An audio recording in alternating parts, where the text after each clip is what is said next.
โอ้ยฝ่าเอ้ยฝ่าห้องโยนยืนก้อยพ้นกังโกบซองเดละนังเมื่อบัดนี้บุญบอกมีพี่บ่อยนอดานองเอาเสียงของส่งพานางส่งพานางโอ้เออโอ้ยโอ้ยละนางเมื่อบัดนี้เถื่อนี่สินใจอ้ายสิได้ทองหาแฟนน้อละน้องพาตะแดนเหนือสิลองลงทั้งไต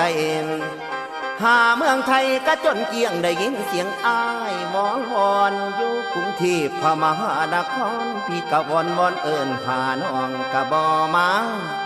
พัทยากะลงแล้วบ่อยนั่งเอ้ยดอกลงแดนหาดบางแสนหอมบักเผาก่อนขึ้นเฮาซึ่งสะอ่อนหรือว่าแก้วกำก่อนสิขึ้นสู่เมืองอีสานคุณแล้วพี่กะตามนั่งดอกบอนได้กะตาข้างไปสุรินทร์งานสร้างมวยนางแก้มเปิดเบินเห็นแต่สู้เพิ่นเอ๋ยเห็นแต่แฟนเพิ่นเอ๋ยเป็นอาใครสะอ่อนเมืองอุดรพี่ก็ไปหานอกหาดังเอ๋ยอยู่งานทองบ่ลำบงพี่ก็ขึ้นไปหาน้องก็บ่มีชายโสกีให้